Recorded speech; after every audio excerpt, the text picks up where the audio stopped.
बस हो गया हो गया हो गया। मैं एक्सेप्ट कर लिया, बोलने की जरूरत नहीं है। सब लोग बोलेंगे तो बहुत टाइम वेस्ट हो जाएगा। मन में प्रणाम कर लीजिए। ठीक? मम ज्ञानतिमिरन्धस्य ज्ञानाञ्जनशलाकया चक्षुरुन्मिलितं येन तस्मै श्रीगुरवे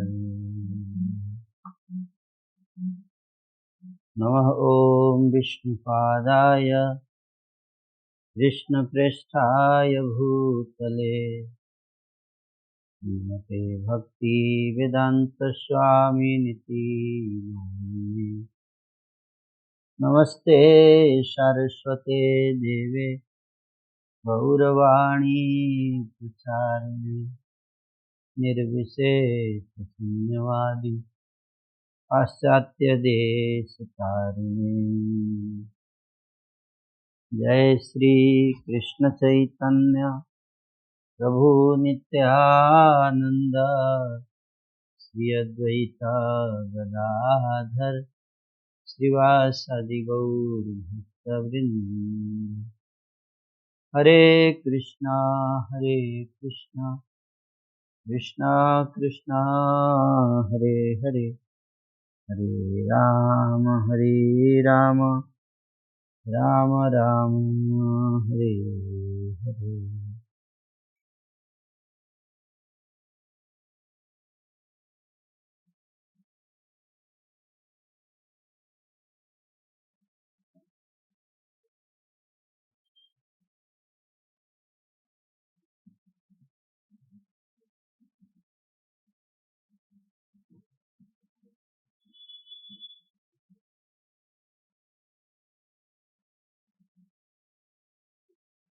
हरे कृष्णा। श्रीपाद सनातन गोस्वामी जी के चरित्र का हम लोग वर्णन कर रहे हैं। तो आज हम लोग चर्चा करेंगे आत्माराम श्लोक की व्याख्या के ऊपर।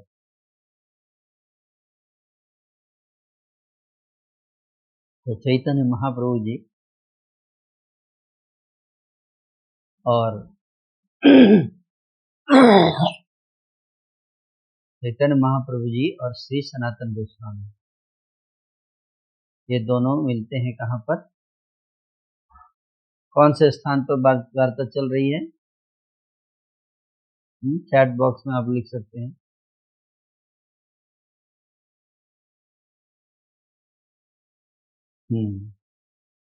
वाराणसी या काशी या आज के समय में बनारस।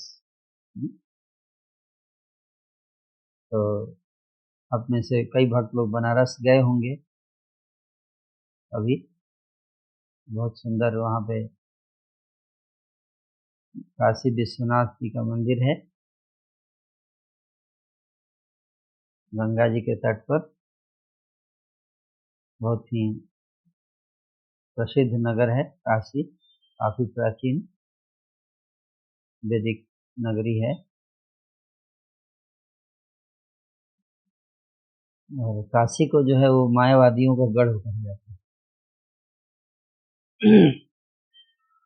ये शंकराचार्य का बहुत प्रभाव है वहाँ पर आज भी, इसलिए वहाँ पे मायावादी और निर्विशेषवादी, ये दो प्रकार के जो लोग हैं वो वहाँ पे बहुत रहते हैं। मायावादी का अर्थ है कि वो लोग जो कहते हैं कि भगवान भी माया में आ जाते हैं, माया के प्रभाव में आ जाते हैं। ये भगवान जब इस पृथ्वी पर अवतार लेते हैं तो वो माया के प्रभाव में आ जाते हैं और इसीलिए वो साधारण व्यक्ति जैसा कार्य करते हैं ना। इसलिए मायावाद जो शब्द है ये मायावाद मतलब भगवान माया के प्रभाव में आते हैं। जैसे हम लोग माया के प्रभाव में आते हैं वैसे भगवान भी माया के प्रभाव में आ जाते हैं है ना, ऐसा मायावादियों का कहना है। तो कैसे, क्यों ऐसा वो लोग बोलता है? तो उनका कहना है कि जैसे उदाहरण के लिए कि अगर राम या कृष्ण अगर ब्रह्म भगवान है, तो परम भगवान तो साधारण व्यक्ति से कुछ जैसा व्यवहार नहीं करेंगे ना। भगवान तो भगवान है, तो साधारण व्यक्ति जैसा व्यवहार कैसे करेंगे? और अगर कोई व्यक्ति साधारण व्यक्ति जैसा व्यवहार कर रहा है तो वो तो इसका मतलब क्या है कि वो माया के प्रभाव में है। तो साधारण व्यक्ति माया के प्रभाव में होता है ना। जैसे उदाहरण के लिए जब रावण ने माता सीता का अपहरण किया और उनको लेकर लंका चला गया, तो भगवान राम जो है वो माता सीता के विरह में बहुत रो रहे थे, है ना। और रो ही नहीं रहे तो ढूंढ रहे थे, पेड़ों पौधों से पूछ रहे थे, क्या तूने मेरी सीता को देखा है? हिरण मिलते थे उसको, क्या तूने मेरी सीता को देखा है? बहुत रो रहे थे, बहुत ज्यादा। तो मुझे लगता है कि इतना ज्यादा विलाप, मतलब पत्नी के लिए रोना, ये तो संसारिक व्यक्ति करता है ना, है। सबको सिखाते हैं भगवान कि हमको क्या रहना चाहिए, है? संसारिक आसक्ति से मुक्त रहना चाहिए, है ना। और गीता में बताते हैं कि हमें सुख दुख हानि लाभ सब में बराबर रहना चाहिए, है। और मात्रा स्वर शास्त्र कांति शीतोष्ण सुख दुखदा आगम अपाइनु नित्य स्थान दीक्षा सो भारत है, उसको सहन करो, इससे ऊपर उठो, है ना। तुम शरीर नहीं हो, तुम आत्मा हो, शरीर एक दिन नष्ट हो जाएगा। इस संसार के सारे संबंध जो हैं वो नश्वर हैं, उनमें इतना आसक्त मत हो, है ना। तो जब भगवान सबको ये बताते हैं, लेकिन खुद क्या कर रहे हैं? पत्नी के लिए रो रहे हैं, है ना। तो यहाँ पे एक संशय क्रिएट हो गया ना, संशय कि क्या मतलब भगवान है क्या? ये राम, ये वही भगवान है जो कि जिनको बोला गया है वैदिक शास्त्रों में कि, है ना, जन्माद्य से यत्वनयाति तत्चार्थे सुभिगे स्वराट तेने ब्रह्म विद्याय आदि कवयम ही अंति सूर्य तेजो वारी मृदाम यथा विनिमय यत्र त्रिसर्गो मृषा धामना स्वेन सदा निरस्तितो गम सत्यम परम धीमहि। तो क्या ये राम या कृष्ण परम सत्य हैं? क्या ये वही हैं जो सर्वज्ञ हैं? सर्वज्ञ मतलब उनको सब कुछ पता है। अगर उनको सब कुछ पता है तो उनको ये नहीं पता है कि रावण कहाँ ले गया सीता को, तो फिर ऐसे क्यों कर रहे हैं?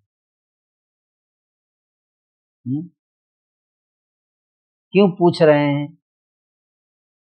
कि मेरी सीता को कौन ले गया? क्यों इतने रो रहे हैं, घबराए हुए हैं, इतने मतलब एंजाइटी में हैं, लग रहा है कि डिप्रेशन में चले जाएंगे, हैं? अगर वो सर्वज्ञ हैं तो ऐसा व्यवहार क्यों कर रहे हैं?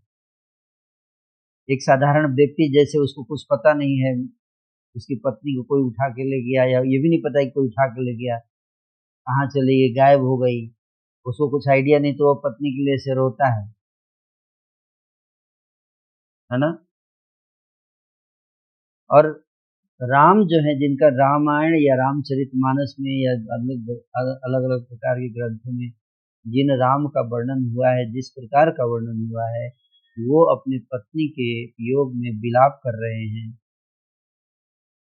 और वो जो वर्णन है वो बिल्कुल साधारण मनुष्य जैसे रोता है पत्नी के लिए, वैसा ही वर्णन है। और अगर वो सत्य है कि हाँ, अगर राम ने वैसा किया है, तो राम भी साधारण व्यक्ति की तरह हैं। तो साधारण व्यक्ति हैं, तो ये जो राम जिनका वर्णन रामायण में है, रामचरित में ये जो वर्णन है, जो अयोध्या में अवतार लिए थे, क्या ये राम पूर्ण पुरुषोत्तम है? क्या ये राम परम ईश्वर हैं? क्या ये राम जो है वही है जो सृष्टि को जन्म, सारी सृष्टि जिनसे प्रकट होती है, जो सृष्टि का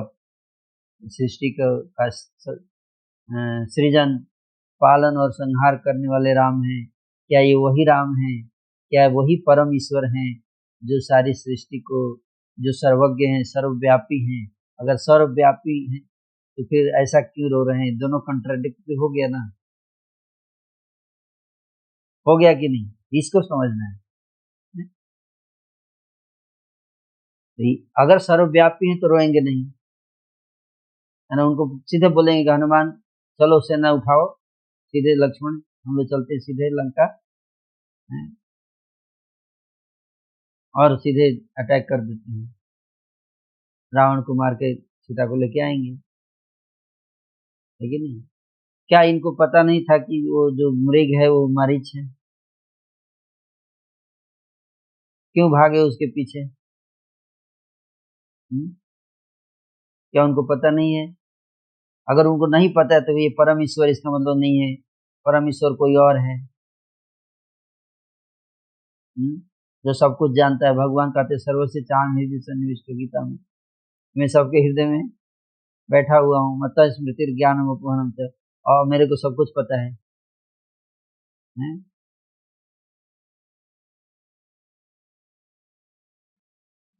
तो क्या ये वही ईश्वर है? और अगर वही है तो फिर इस तरह से व्यवहार क्यों कर रहे हैं? तो ये जो है, यही प्रश्न जो है माता पार्वती जी ने शिव जी से पूछा। ब्रह्म पुराण में इसका वर्णन आता है? या ये राम और वो परमेश्वर में कोई अंतर है? तो इसलिए ये जो विरोधाभास है, इसी के उत्तर में, इसलिए कुछ लोग ऐसा सोचते हैं कि नहीं ये वो राम नहीं है, जो ईश्वर है वो निराकार है, निर्गुण है, जो सर्वव्यापी है, वो परम ईश्वर हैं, वही परम सत्य हैं। और ये जो राम है, कृष्ण, ये सब माया में, और वो जब इस संसार में प्रकट होता है, वो आता है, अवतार लेता है, वो भी माया के प्रभाव में आके इस तरह से विलाप करते हैं। जैसे हम लोग माया के प्रभाव में आ जाते हैं, संसार में आकर रोते, वैसे ही वो रो रहे हैं। इसको कहते हैं कि मायावाद। लेकिन शास्त्रों में इसका खंडन किया गया है कि नहीं, ईश्वर जो है माया के प्रभाव में नहीं आ सकता है।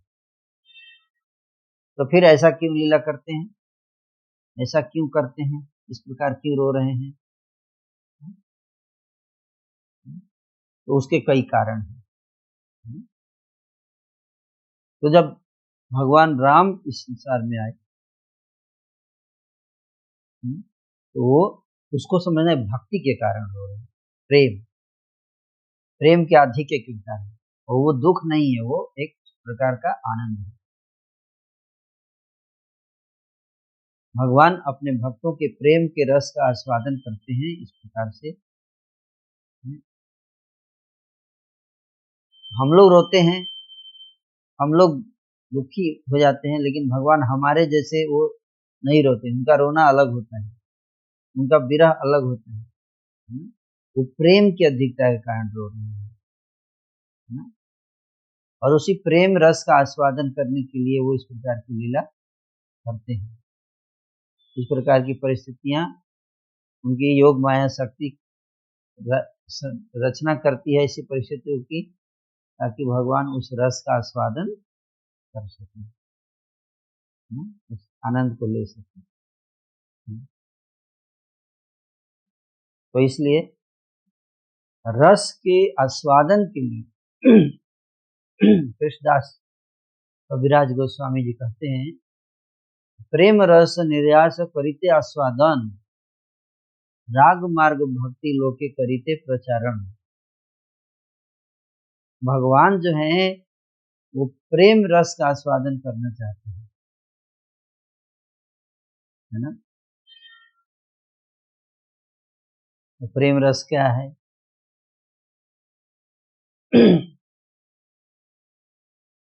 प्रेम रस यही है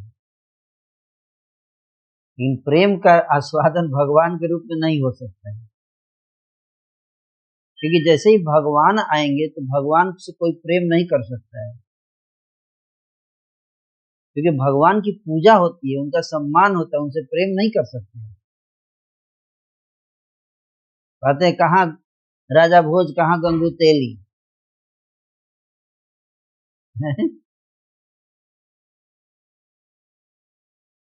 आपको बोल दिया जाए कि शेर को आप प्रेम कीजिए,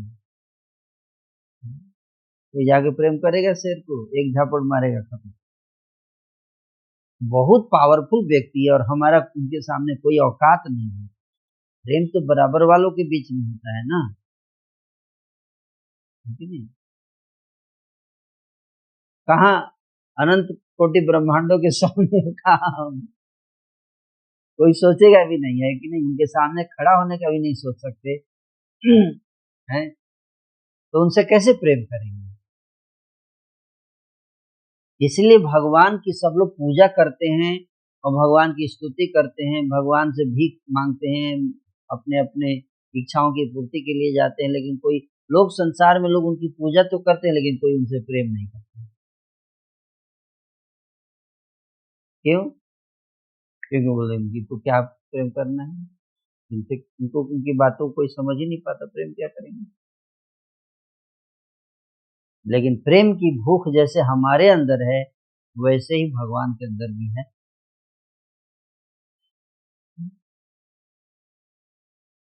लेकिन वो उनका जो भूख है वो भौतिक नहीं है, उनका आध्यात्मिक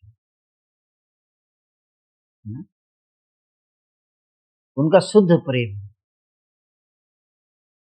स्वार्थ पे आधारित प्रेम नहीं है भगवान का, ये आध्यात्मिक प्रेम है। उसकी भूख है उनको, भौतिक प्रेम की भूख नहीं है। तो इसलिए भगवान जो है वो इस तरह के लीलाएं रचते हैं, आएंगे, है ना? जैसे आपको एक छोटा सा उदाहरण से समझाऊंगा, ठीक है? शुरू में भगवान जो है वो लीला नहीं करते थे, ज्यादा रस आस्वादन नहीं करते थे। तो सृष्टि शुरू हुई, भगवान कुछ अवतार लिए, लेकिन उसमें उन्होंने रस आस्वादन नहीं किया जाता। आते थे, मारपीट करके, असुर को पीट पीट के मार के उसको, और फिर धर्म की स्थापना करके चले जाते थे। फीलिंग इमोशन इस समय नहीं फंसते थे ज्यादा ना, इसलिए पहला अवतार हुआ बड़ा अवतार है, जब हिरण्याक्ष ने पृथ्वी को ले जाकर छुपा दिया गर्भोदक सागर में, है, पूरा पृथ्वी हाईजैक कर लिया। आजकल की टेररिस्ट होती है, एक विमान हाईजैक कर लेते हैं, है कि नहीं? जिसमें 150-200 लोग होते हैं, और सरकार इतना परेशान हो जाती है उन लोगों को बचाने के लिए। आप कल्पना कीजिए कि हिरण्याक्ष कितना बड़ा टेररिस्ट था, पूरी धरती को ही उठा के लेके हाईजैक कर लिया है। अब इस अंदाजा लगे तो आजकल के टेररिस्ट क्या हैं इन सब के सामने? कुछ नहीं है ना? आजकल के टेररिस्ट तो ऐसे टेटे पेटे, इनके लिए भगवान को अवतार नहीं लेना पड़ता है। भगवान को अवतार लेने के लिए उस लेवल का टेररिस्ट होना चाहिए, है कि नहीं? तब तो भगवान आएंगे, मतलब भगवान क्यों नहीं आते हैं? अरे उसके लिए एक लेवल का आदमी होना चाहिए, तब तो भगवान आएंगे, छोटे मोटे काम के लिए थोड़े भगवान। तो हिरण्याक्ष इतना पावरफुल था, सोचिए। और भगवान ब्रह्मा जी जो है चिंतित हो गए कि पृथ्वी कहाँ चली गई। ब्रह्मा जी भगवान से प्रार्थना करने लगे, हे प्रभु आइए। सारे देवता बहुत प्रताड़ित महसूस कर रहे थे हिरण्याक्ष के प्रभाव से। तो भगवान ने तुरंत अवतार लिया। कैसे? ब्रह्मा जी के नाक से प्रकट हुए, नाक से। कहाँ से प्रकट हुए? नाक से ऐसे निकले।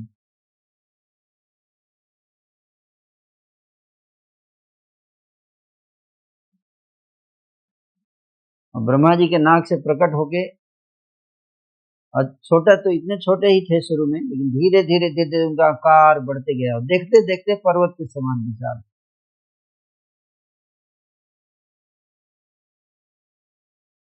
है। ये आवाजें कहाँ से आ रही है? इसको कोई ठीक करो। म्यूट का ऑप्शन बंद कर दीजिए।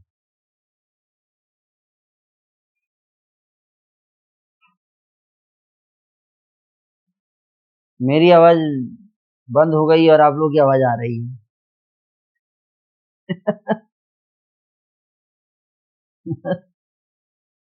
हाँ हाँ,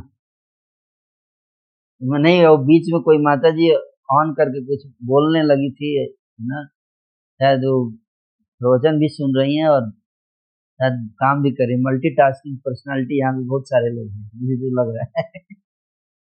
तो उसके कारण जो है वो डिस्टरबेंस हो रहा था, तो हमारे मॉडरेटर ने जो है वो सबको म्यूट कर दिया, है ना। सबको जब म्यूट किया तो मैं भी उसी में आ गया। तो मेरा भी म्यूट हो गया, है ना, क्योंकि पता नहीं चल रहा था कि कौन बोल रहा है, कहाँ से आवाज। कई बार जूम पे ये प्रॉब्लम होता है ना, अचानक से आवाज आएगी और आपको पता भी नहीं चलेगा 200 लोग बैठे उसमें कौन सा व्यक्ति बोल रहा है। तो ढूंढने में इतना दिक्कत हो जाता है, उसने वो क्या करते हैं, सबको बंद कर देते हैं। तो मैं वही बता रहा था कि हिरण्याक्ष को मारने के आतंक से मुक्त करने के भगवान ब्रह्मा जी के नाक से प्रकट हुए और पर्वत के समान उनका आकार हो गया, वराह अवतार। वराह, वराह और सुअर में अंतर होता है। कई बार लोग समझ नहीं पाते, वराह और सुअर में अंतर होता है। वराह क्या होता है, जंगली जो सुअर होता है उसको वराह कहते हैं। तो जंगली सुअर मल नहीं खाता है, और जंगली सुअर और जो जो गटर में सुअर होता है उसमें क्या अंतर, जंगली सुअर का दांत होता है जैसे हाथी का दांत होता है ना, एक ऐसे बड़ा सा, वैसे उसका दांत ऐसे बड़ा निकला हुआ होता है बाहर में से, ऐसे दांत निकला हुआ होता है। अगर आप जंगली सुअर का कभी देखेंगे तो, है ना, तो जंगली सुअर जिसको बाराह कहते हैं वो उस रूप में आए थे, है ना। और फिर ब्रह्मादि देवताओं ने उनकी स्तुति की और कोई बाल लीला नहीं हुई। कोई लोरी नहीं सुनाया उनको। देखते देखते कुछ ही सेकंड में पर्वत जैसे महान शंख चक्र गदा पद्म सब हाथ में हथियार हथियार लेके आए थे पूरा। कौन उनको प्यार करेगा बताइए, जो हाथ में गदा चक्र लेके आएंगे, कौन लोरी सुनाएगा उनको। सबको पता है कि ये सारी दुनिया को संभालने वाले व्यक्ति हैं, इनको कौन, इनके सामने कोई लोरी सुनाएगा? नहीं सुनाएगा। लोरी तो बच्चे को सुनाया जाता है ना, जो तोतली बोली बोलता है और पूछता है mummy mummy mummy mummy mummy, मेरे को कुछ पता नहीं है ना, मैं तो अज्ञानी हूँ, तो उसको मैं, मेरे को तुम खाना नहीं खिलाओगी तो मैं खाऊंगा कैसे, मैं भूख लगी है ना। तो ये तो सारी सृष्टि के स्वामी के रूप में आए हैं, तो उनको क्या, वो कैसे बाल, न कोई बाल लीला। इसलिए कोई भाव, एक ही भाव था कि स्तुति किया जाए, प्रार्थना किया जाए, आरती किया जाए, है ना। और फिर युद्ध हुआ, धरती, भगवान तुरंत गए गर्भोदक समुद्र में और जाके अपने इतना बड़ा उनका वो दांत था, सोचिए कितना बड़ा दांत होगा, पूरी पृथ्वी को उस दांत पर ही उठा लिया, हाथ पे नहीं दांत पे। है? कृष्ण ने गोवर्धन धारण किया अपने हाथ पर, है ना। आज सोचिए, आज बराह देव ने तो पूरी पृथ्वी को ही, जिसके ऊपर गोवर्धन भी है, हैं, गोवर्धन तो एक पहाड़ है उस पृथ्वी के ऊपर, है।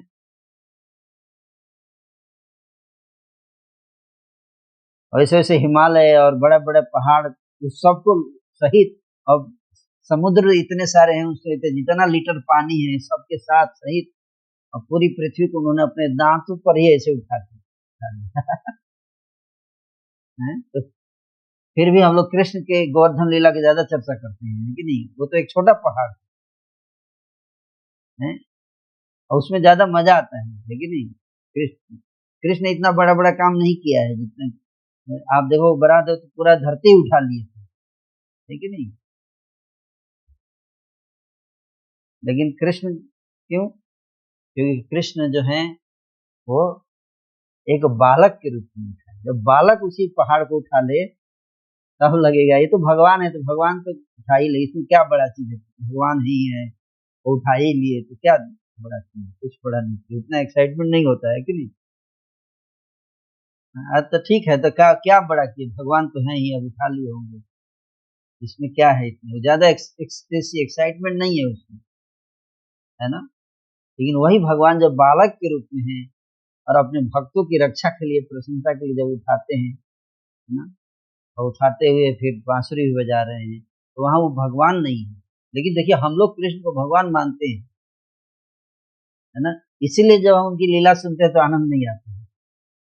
अच्छा ठीक है, अच्छा गोवर्धन उठा लिए क्या, ओ ठीक है, ये तो कौन बड़ा भगवान ही है, तो उनके पेट में ही सारी सृष्टि है, कोई बहुत बड़ा काम थोड़े है।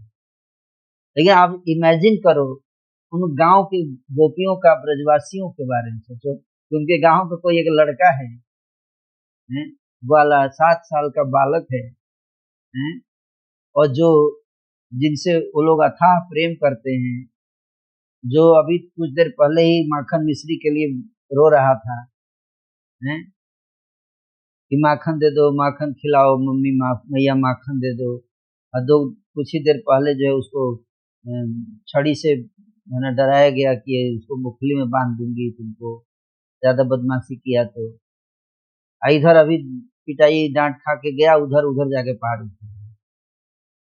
है, यहाँ पे अपना एक अ, छोटा सा पीढ़ा पीढ़ा जिसपे बैठती है माता जी लोग, वो पीढ़ा लटक लटक के खींच रहा है, और उधर जाके पहाड़ उठा लिया। तो ये जो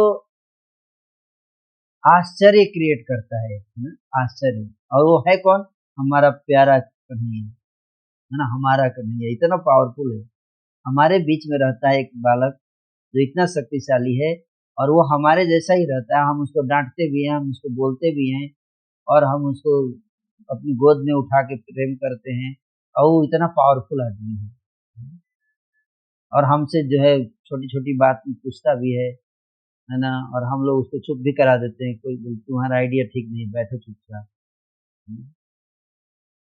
और अचानक देखते हैं कि बड़े बड़े देवता आके उसकी आरती उतार रहे हैं, तो आश्चर्य नहीं होगा कि इतने बड़े बड़े लोग जिसकी आरती उतार रहे हैं, वो हमारा चरण छू रहा है,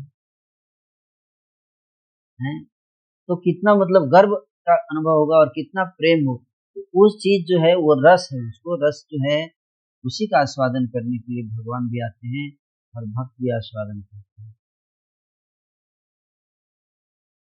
लेकिन ये रस जो है वो ऐश्वर्य अवतार में नहीं है, जैसे वराह देव के अवतार में नहीं है, क्योंकि वराह देव जो है वो भगवान के रूप में प्रकट हुए हैं, शंख चक्र गदा पद्म लेकर प्रकट हुए हैं, तो वो नेचुरल फ्लो जो अफेक्शन का वो नहीं हो सकता है, वहां पे भय होगा, वहां पे सम्मान होगा, वहां पे हमारा सिर सम्मान से झुकेगा, भय से डरने।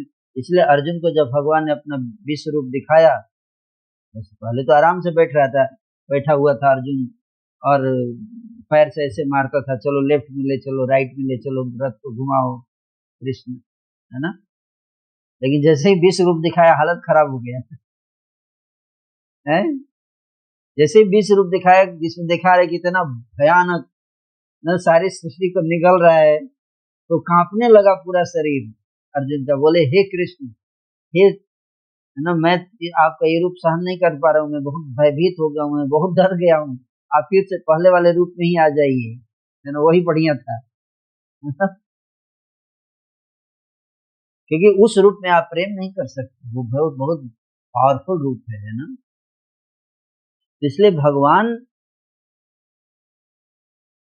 भक्त तो प्रेम का आस्वादन करते हैं, लेकिन भक्त से ज्यादा भगवान प्रेम का आस्वादन करते हैं। इसलिए बराह अवतार में आए और हिरण्याक्ष से पृथ्वी को ऊपर ले कर आए, फिर पानी के ऊपर ऐसे रख दिए पृथ्वी को, है ना, और फिर पीछे से हिरण्याक्ष आया और लड़ाई हुई, और खूब जब जबरदस्त लड़ाई हुई, मतलब ऐसा लड़ाई, है ना, और फिर अंत में एक झापड़ मारा उसको, वो मर गया।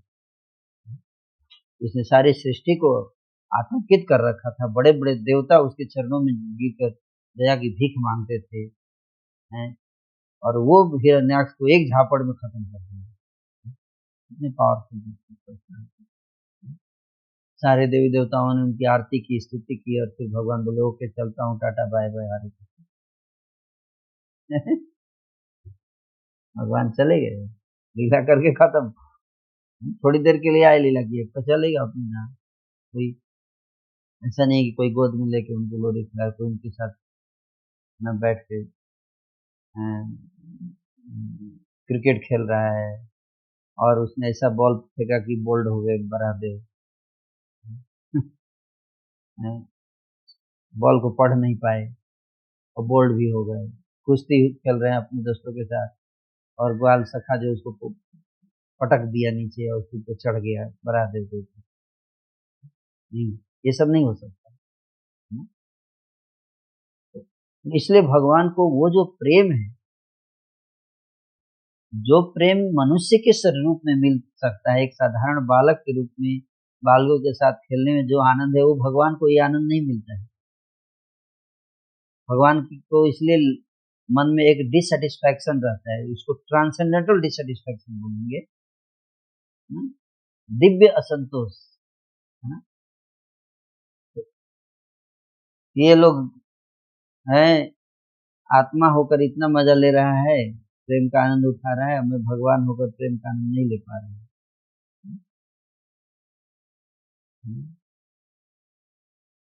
इसलिए आप देखो लोग भगवान की पूजा करते हैं ना, जाएंगे मंदिर, मंदिर जाएंगे, 5-10 मिनट रहेंगे, आरती उरती करेंगे और उसको ज्यादा देर नहीं रुकते हैं।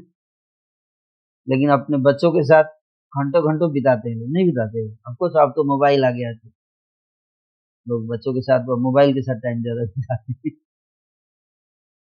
लेकिन है ना, भगवान पूजा रूप में जाएंगे कितने देर, 5-10 मिनट जाके अगरबत्ती उगरबत्ती दिखाते, लेकिन तुरंत आके अपना फैमिली के साथ ड्राइंग रूम में बैठ के टीवी देखते हैं, मजा लेते हैं, पकौड़े खाते हैं, एंजॉय करते हैं। पूजा में एंजॉयमेंट कहाँ है कि नहीं?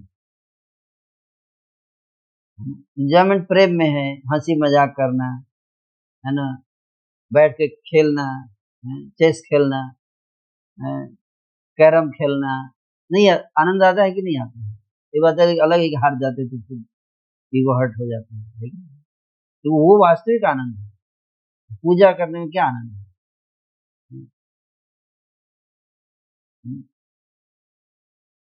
तो इसलिए भगवान जो है वो आ, सोचते हैं कि सारा संसार मेरी पूजा करता है, मुझे आदर करता है, मेरा सम्मान करता है, मेरी स्तुति करता है, लेकिन कोई मुझसे प्रेम नहीं करता है।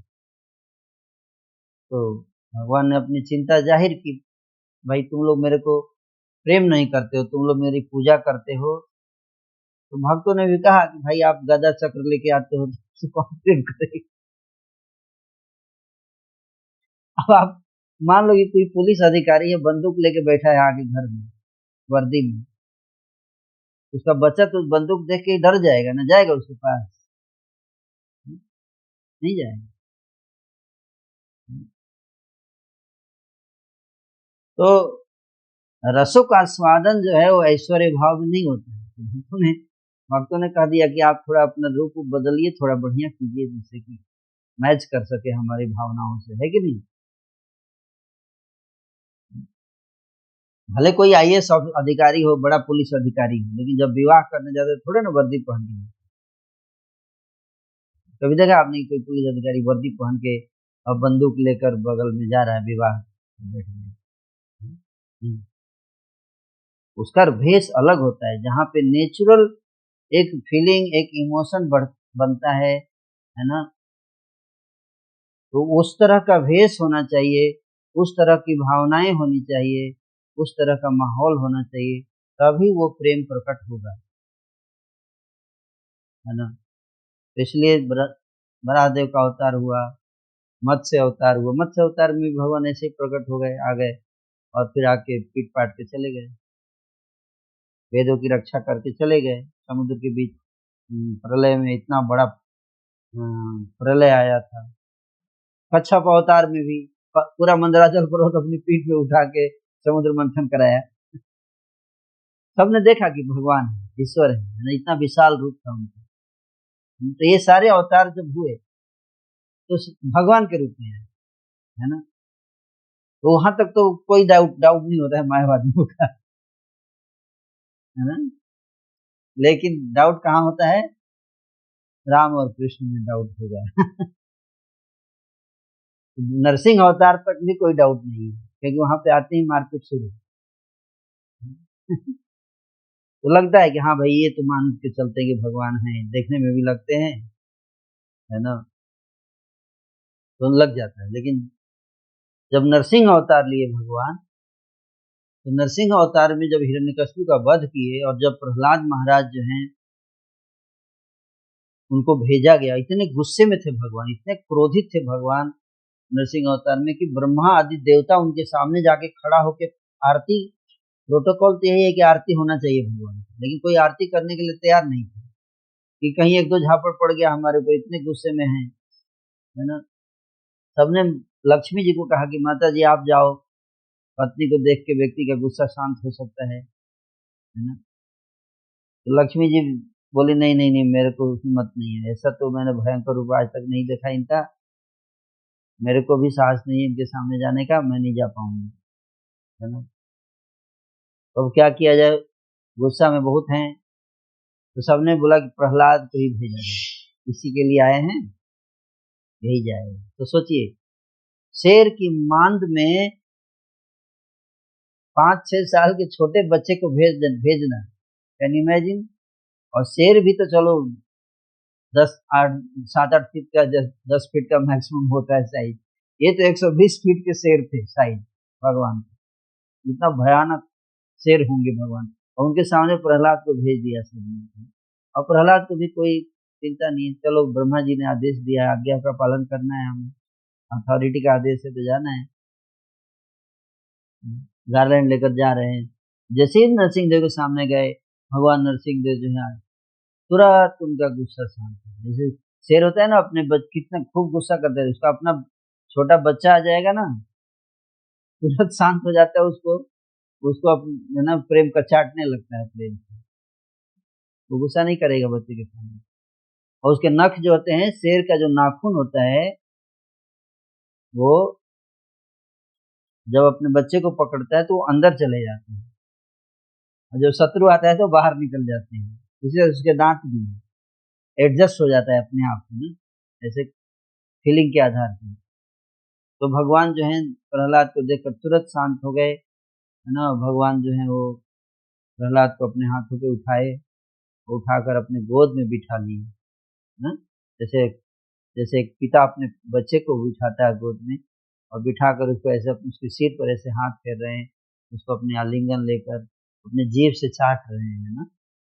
आपने देखा होगा गाय जो है जैसे अपने बछड़े को चाटती है ना?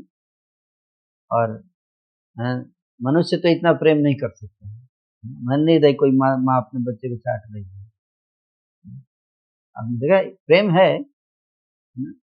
कभी चुंबन करती है ना, उसको अपने गोद में लेके, ये कोई नहीं चाट रही है, वो प्रेम का बहुत आधिक्य है, बहुत बढ़ जाता है। लेकिन गाय आप देखोगे चाटती है, शेर अपने बच्चे को चाटती है, क्योंकि उनके अंदर वात्सल्य भाव बहुत ज्यादा होता है गाय के अंदर, बहुत ज्यादा, मनुष्य से ज्यादा होता है ना। तो उसी तरह से भगवान जो है भक्त वत्सल भाव में है, अपने बछड़ा मान के प्रहलाद को चाटने लगते हैं, और चाटते हैं, प्रहलाद जो है परम आनंद में एकदम विभोर हो जाते हैं। और भगवान देख रहे हैं कि प्रहलाद को इतना आनंद आ रहा है, आचार्य विश्वनाथ चक्रवर्ती ठाकुर बताते हैं कि जब भगवान नरसिंह देव ने देखा कि प्रहलाद उनके गोद में, उनके संरक्षण में, उनके चाटने से उसको इतना आनंद आ रहा है, ये ये जो दृश्य था, उस दृश्य को देखकर भगवान नरसिंह देव के अंदर एक लोभ प्रकट हो गया। और लोभ क्या था, अरे यार भगवान मैं हूँ और मजा ये ले रहा है, मैं बेकार का भगवान हूँ, मेरे को आज तक किसी ने इतना प्रेम नहीं किया, किसी ने मेरे को गोद में नहीं लिया, कोई मेरे को चाटता नहीं है, कोई मेरे को प्रेम नहीं करता है, सारी दुनिया मेरे पूजा करती है, ये देखो, आत्मा होके इतना आनंद ले रहा है। तो बोले मैं भी को आगे से, अब आगे से आऊंगा तो फिर माता पिता लेकर आऊंगा, है ना। और मैं भी ये मजा लेना चाहता हूँ, ये आनंद लेना चाहता हूँ, प्रेम का आनंद लेना चाहता हूँ।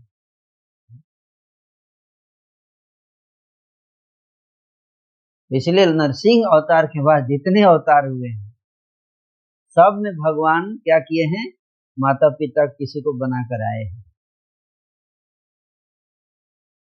तो पहला अवतार कौन सा हुआ नरसिंह के बाद? वामन अवतार।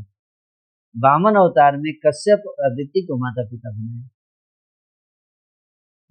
और जैसे उसमें भी मन नहीं भरा उनका, क्योंकि उसमें भी वामन अवतार में तो इतना ज्यादा वात्सल्य रस का आस्वादन नहीं हुआ उनका। हाँ हुआ, लेकिन इतना नहीं। तो बोले और थोड़ा छोटा बन के हमने भी तो अब बच्चे छोटे होते होते अब फिर बढ़ता ही गया, फिर राम अवतार में तो एकदम बिल्कुल, है ना, बालक की तरह लीला की, और कृष्ण अवतार में तो मतलब हद ही हो गया कृष्ण अवतार में हद हो गया, कि हद क्या हो गया। बाकी जैसे देवकी के गर्भ से प्रकट हुए, देवकी गर्भ से नहीं प्रकट हुए, देवकी के कारागार में चतुर्भुज रूप में ऐसे प्रकट हुए संत गधा पद्म के सामने, और फिर बालक बन गए, छोटे बन गए। लेकिन जैसे बच्चा जब जन्म होता है तो माँ की नाभि से बच्चे की नाभि जुड़ी हुई होती है, जिसको कहते हैं नार। किसी अवतार में ऐसा नहीं हुआ कि उनका नाभि माँ की नाभि से जुड़ा हुआ था। यहाँ तक कि देवकी के गर्भ में भी प्रकट, लेकिन वहां पे ऐसा नहीं सुनते कि वहां पे वसुदेव जी ने पहले नार काटा और फिर उनको लेकर गए मथुरा, ऐसा मिलता नहीं है वर्णन। लेकिन अगले दिन जब गोकुल में जब सब लोग सोकर उठते हैं तो देखते, सोकर नहीं उठते, रात में ही, लगभग आधी रात के समय ही है, आधी रात के समय ही लोगों को पता चल जाता है कि यशोदा का पुत्र हो गया। और जब सब लोग जाते हैं तो रोहिणी माता सबसे पहले जाती हैं, तो वो देखती हैं, क्या देखती हैं कि कृष्ण का नाभि जो है वो यशोदा की नाभि से जुड़ा हुआ है, और उसको नाल भेदन संस्कार कराया गया, मतलब उसको काटा, नाल छेदन उसको काटा गया। तो ऐसा सौभाग्य जो है वो और किसी को प्राप्त नहीं हुआ जो यशोदा को प्राप्त हुआ। इसीलिए कहा जाता है कि कृष्ण यशोदा के पुत्र हैं, क्योंकि उनके नाभि से उनका नाभि जुड़ा हुआ है, इसलिए वो उन्हीं के पुत्र माने जाएंगे। और देवकी के पुत्र क्यों नहीं माने जाते हैं? क्योंकि वहां से तो नाभि नहीं जुड़ा हुआ है ना, वहां से तो लेकर आए वसुदेव जी, और यहाँ पे जो गोकुल में कृष्ण थे, वहां से जो कृष्ण है उसके अंदर प्रविष्ट हो गए, मर्ज हो गए, तो 2 in 1 हो गए। तो इस तरह से भगवान जो है वो वात्सल्य रस का आस्वादन, कृष्ण प्रेम रस निर्यास करिते आस्वादन, राग मार्ग भक्ति लोके करिते प्रचारण। खुद आनंद लेना चाहते थे, कि जैसे एक माँ अपने बच्चे को प्रेम करती है, माँ को तो आनंद आता ही, लेकिन बच्चे को भी आनंद। आप सब अपने बचपन को याद कीजिए, सबसे आनंद का दिन कब होता है? बचपन का ही होता है ना। टेंशन सारा माता पिता पे रहता है, लेकिन हम लोग का एक ही काम रहता है, रोना। कुछ भी चाहिए, कोई पढ़ाई नहीं करना है, कोई मेहनत नहीं करना है, किसी से झगड़ा नहीं करना है, किसी को टेंशन नहीं लेना, केवल बस एक काम करना है, रोना है। रोइए और सब मिल जाता है। बच्चे जो होते हैं आप देखो उनको, लोग, सब लोग प्रेम करते हैं, उस रस का आस्वादन करने के लिए, प्रेम रस का आस्वादन करने के लिए भगवान जो है बिल्कुल मानुषी लीला करते हैं, मनुष्य जैसा, मनुष्यों के बीच में रहेंगे और मनुष्य जैसी लीला करेंगे, हैं भगवान। लेकिन क्यों ऐसा करते हैं? क्यों ऐसा करते हैं? ताकि वो नेचुरल प्रेम बढ़े।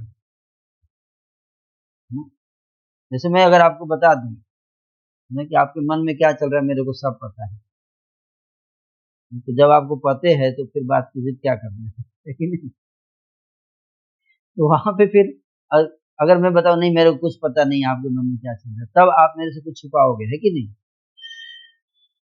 तब आपकी भावना का कोई वैल्यू है, लेकिन मेरे को सब पता है आप क्या सोच रहे हैं, क्या बताएंगे? इसलिए भगवान जो है ये जो प्रेम का आनंद लेने के लिए भगवान ऐसे लीलाएं करते हैं, आनंद लेने के लिए भी और आनंद देने के लिए भी।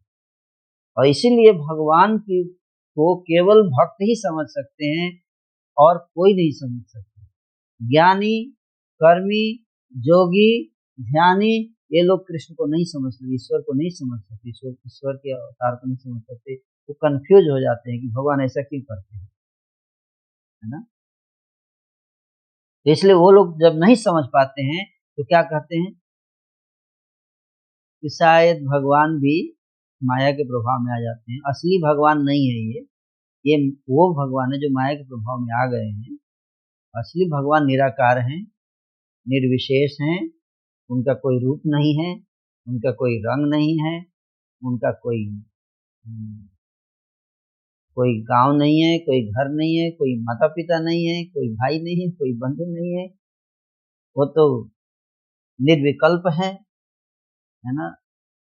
तो इसलिए ऐसा वो कहते हैं, है ना?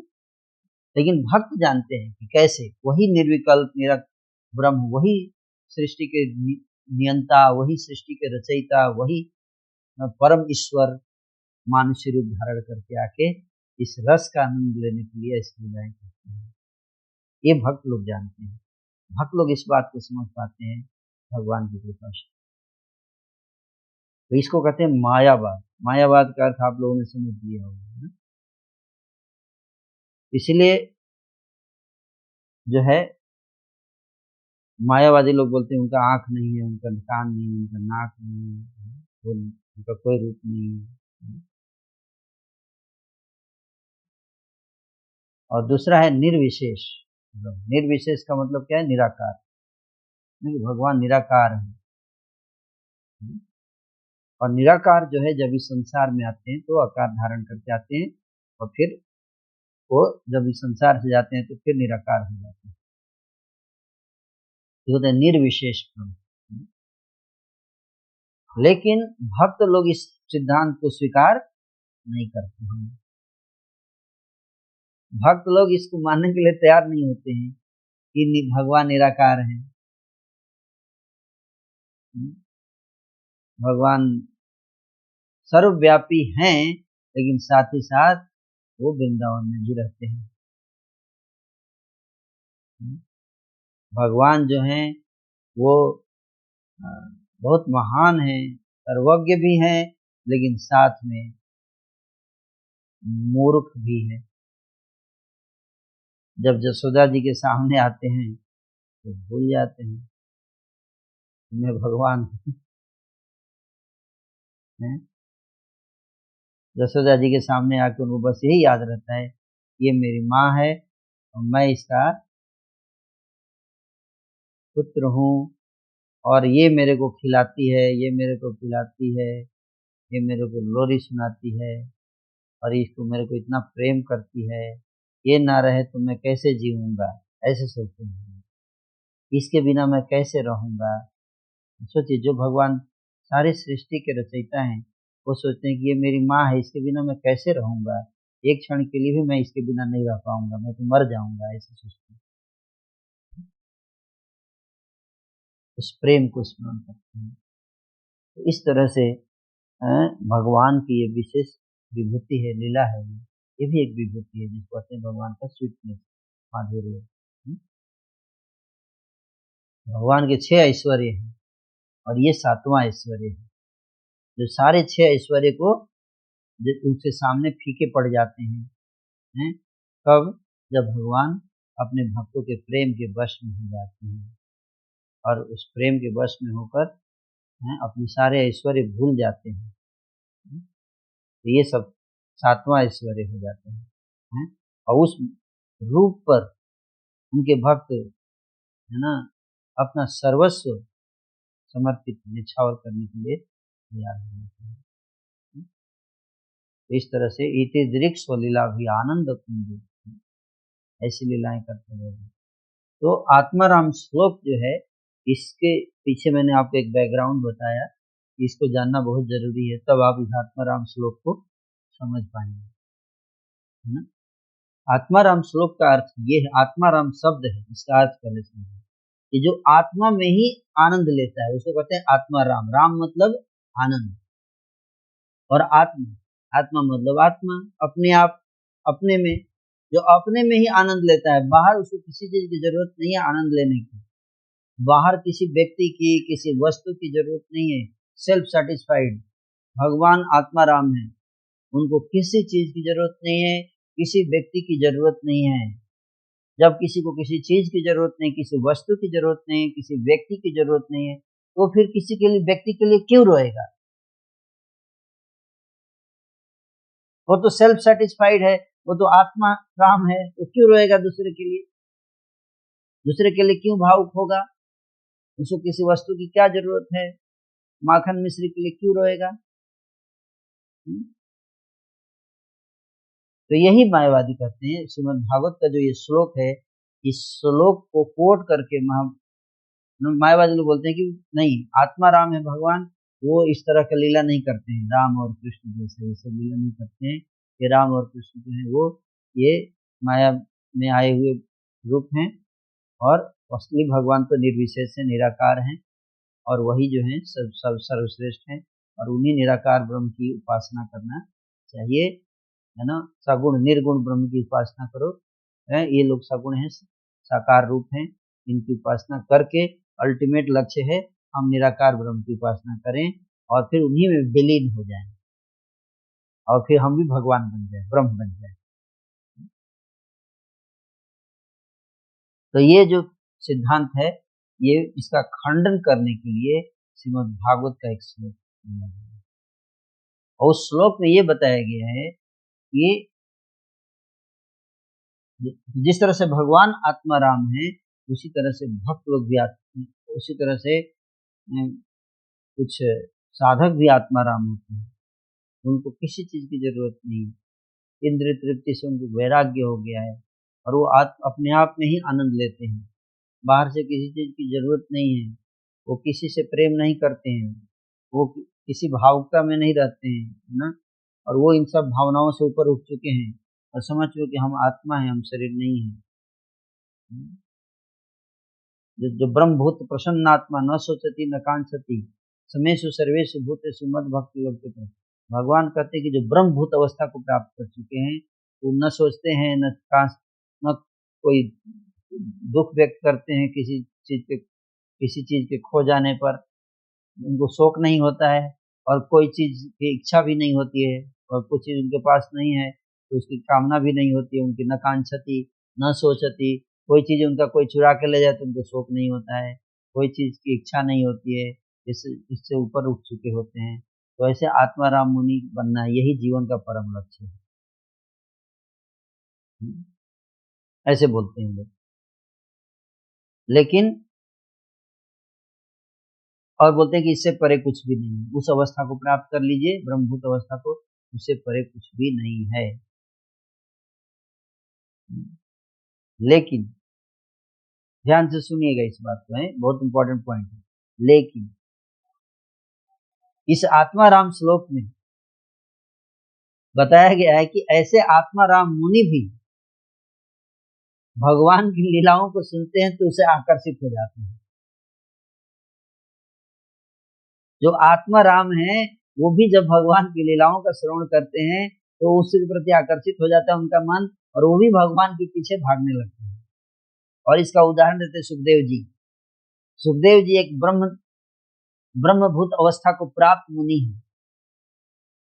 उनके बारे में बताया जाता है कि सुखदेव जी जब जन्म लिए, माँ के गर्भ में आए, व्यास जी की पत्नी, उनका नाम मुझे याद नहीं आ रहा है ना, लेकिन उनके गर्भ में जब आए सुखदेव जी, तो 16 साल तक गर्भ से बाहर ही नहीं निकले, है ना।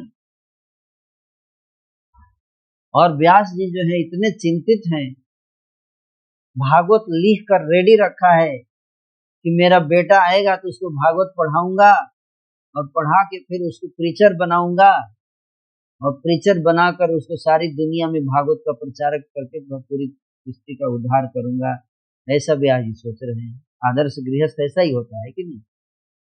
गृहस्थ भक्त की बात कर रहा हूँ। वो बच्चे को जन्म देता है तो उसका ये भाव रहता है व्यास जी की तरह कि इसको मैं भागवत का आचार्य बनाऊंगा और ये जाके फ्यूचर में भविष्य में भागवत फैलाएगा। तो व्यास जी भी यही सोचते थे। लेकिन बच्चे का इंतजार कर रहे, 1 साल हो गया, 2 साल। सामान्य रूप से बच्चा 9 महीने के गर्भ में रहता है, उसके बाद बाहर आ जाता है, लेकिन सुखदेव जी तो बाहर ही नहीं आ रहे हैं। 1 साल हो गया, 2 साल हो गया, 3 साल हो गया, 4 साल हो गया, 5, करते करते 16 वर्ष हो गए, सुखदेव जी गर्भ से बाहर आ नहीं रहे हैं। आपको एक काल्पनिक चीज लग सकती है कि ऐसा कैसे हो सकता है कि बच्चा गर्भ में 16 साल, क्योंकि वो साधारण बच्चा नहीं है और ना वो साधारण माँ है और ना साधारण पिता। ये सारे है ना योगी, है ना, महान योगी लोग हैं। यहाँ सुखदेव जी महान योगी हैं, महायोगी सुखदेव जी है ना, इसलिए वो गर्भ से बाहर नहीं आ रहे अपनी योग शक्ति से। तो व्यास जी जो है भगवान कृष्ण के पास जाते हैं द्वारका में, और वो भगवान कृष्ण उस समय द्वारका में लीला कर रहे होते हैं। व्यास जी जाते हैं, उनको कहते हैं कि प्रभु मेरी एक चिंता है। कृष्ण बोलते हाँ क्या बात है? बोले मेरे बच्चा जो है वो माँ के गर्भ में आ रहा है, लेकिन 16 साल हो गए बाहर नहीं आ रहा है, समझ में नहीं आ रहा है बात क्या है। भगवान बोले आप चिंता मत करो, वो बच्चा बाहर इसलिए नहीं आ रहा है क्योंकि वो डर रहा है मेरी माया से, कि बाहर आते ही मेरी माया उसको पकड़ लेगी, इसलिए वो सोचता है कि घर में ही रहूंगा, माया से बचा रहूंगा, है ना। तखन भाविनी जन्म लैया, जन्म लेते ही क्या होगा? जैसे जन्म होता है तो जनक जननी स्नेह ते भूलिया तुम्हारे हरि, माता पिता के लाड़ प्यार में आत्मा भगवान को भूल जाती है।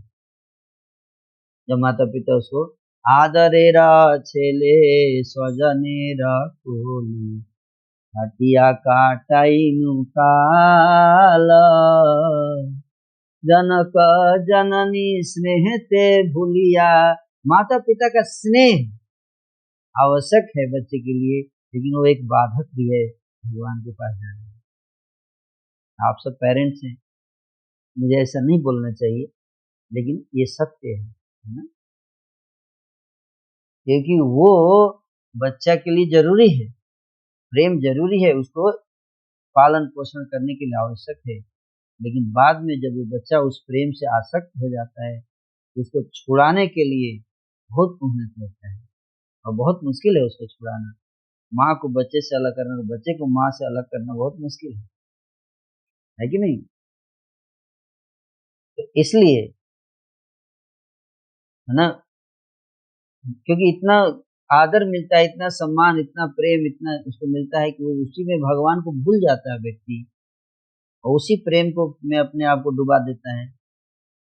तो इसलिए सुखदेव जी, कृष्ण बोल रहे हैं कि सुखदेव जी इस बात को जानते हैं, गर्भ में ही जानते हैं, इसलिए वो बाहर नहीं आ रहे कि मम्मी पापा इतना प्रेम देंगे, इतना लाड़ प्यार खिलौना उलाना देंगे और फिर मैं भगवान को भूल जाऊंगा, माया में फंस जाऊंगा, जन्म जन्मांतर के चक्कर में फंस जाऊंगा। तो व्यास जी बोले प्रभु फिर बाहर कोई उपाय नहीं है इसका। बोले आप जाके उसको बोलो, कान में बोलो बच्चे के कि कृष्ण से मिल के आया हूँ, और कृष्ण ने आश्वासन दिया है कि उनकी माया तुमको नहीं पकड़ेगी, गारंटी दिया है, गारंटी, अब तुम बाहर आओ।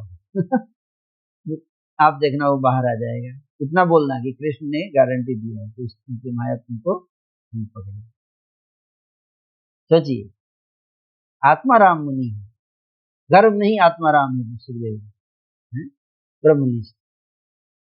और जब व्यास जी आकर बोलते हैं कि कृष्ण ने ऐसा गारंटी दिया है बेटा क्योंकि माया तुमको नहीं पकड़ेगी, जैसे ही बोले तुरंत गर्भ से बाहर आ गए, और बाहर आते ही उनका शरीर तुरंत 16 वर्ष के युवक तुरंत। देखते देखते। योगी है ना, अपनी शक्ति से रोक के रखा है, योग शक्ति से, और तुरंत जैसे नहीं होता है कि स्प्रिंग अप ऐसे हो गया, स्प्रिंग ऐसे दबा के रखते हैं और छोड़ते ही ऐसे हो जाते हैं ना, ऐसे शरीर ऐसे 16 साल के युवक के रूप में हो गया, और कपड़े भी नहीं पहने हैं, और वैसे ही वहीं से गेट की तरफ भागे, घर के बाहर भाग निकले, दरवाजे से बाहर भाग निकले है ना सुखदेव जी। आप लोग नकल मत करना है। कई बार भाग लोग इंस्पायर हो जाते हैं लेक्चर सुन के, उनसे प्रभु जी ने बोला है कि भागना है घर से। हम लोग ब्रह्मनिष्ठ नहीं है अभी हैं, ये सुनने के लिए है, और दूसरा क्या, लालसा करने के लिए, कब वो मेरा दिन आएगा ऐसे सोच सकते हैं आप, लेकिन नकल नहीं करना है सब। हाँ, लालसा कर सकते हो कि कबे हवे बोलो से दिन आवा, वो मेरा दिन कब आएगा, ऐसे सोच सकते हैं। तो भागे तो व्यास जी पीछे से भागे कि अरे बेटा एक तो 16 साल के बाद आया और भाग गया घर से, लेकिन वो इतने तेजी से भाग रहे थे कि पकड़ नहीं पाए फिर। इसलिए जब भागो तो ऐसे भागो कि कोई पकड़ न सके, अगर पकड़ लिया तो फिर क्या भागा। कई लोग भागते हैं और फिर फोन कर देते हैं कि मैं यहाँ आ गया हूँ, ताकि घर वाले आके लेके जाए वापस है। तो भागे तो ऐसा भागे कि देखो पकड़ नहीं पाए पीछे से, है ना, और वो चले गए जंगल में, अपने जाके अपने ध्यान में डूब गए, निराकार ब्रह्म, ब्रह्म का ध्यान बैठ कर। और व्यास जी, व्यास जी भी कम बुद्धिमान नहीं है, पिता भी वैसे ही हैं, भागवत लिख के रखे हैं। उन्होंने क्या किया, एक लकड़हारे को बुलाया है, लकड़हारा है जो लकड़ी काटता है ना जंगल में, उसको लकड़हारा बोलते हैं। उसको भागवत का 2 श्लोक सुनाए, बरहा पीड़म नटवर वपु कर्णयो कर्णिकार बिभ्रदवासः कनककपिशम् वैजयन्तीं समानम् रन्ध्रान् वेणु अधर सुधया पूरयन् गोपवृन्दे बृन्दारण्यम् स्वपदरमणम् प्राविशद गीत कीर्ति अहो बकीयम् स्तनकालकूटम् जिघासया पाय यदप्यसाध्वी लेभे गतिं धात्री उचितां ततोऽन्यो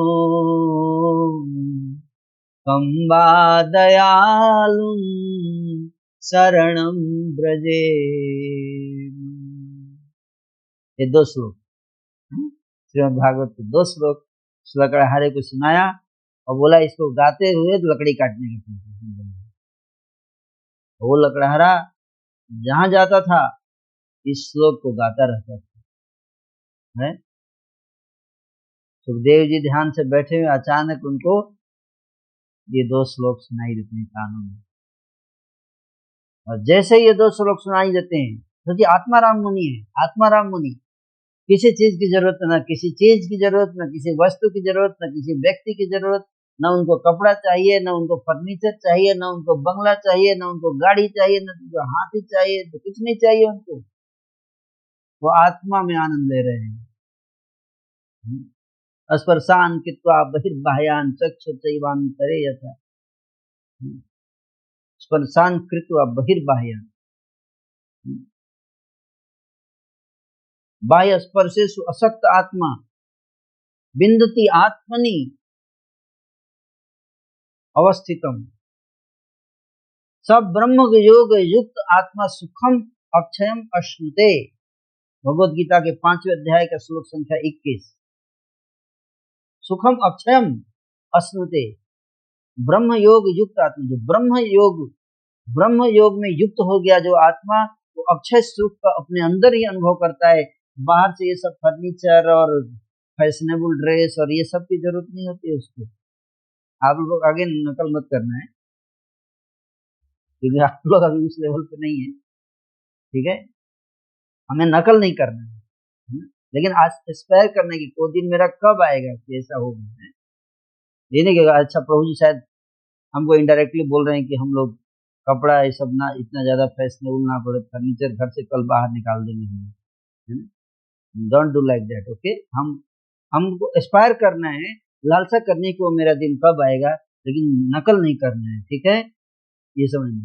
तो सुखदेव जी उस स्तर पर है ना, कि बाह्य स्पर्श से स्वशक्त आत्मा, वो बाहरी चीजों में कोई उनका आसक्ति नहीं है, न इसकी इच्छा है, न इसकी किसी चीज की कामना है, न कोई चीज नहीं मिलता है तो उनको शौक होता है। ये सबसे ऊपर उठ चुके हैं, उस अवस्था में आत्मा राम है, आत्मा में आनंद लेने वाले मुनि सुखदेव जी हैं।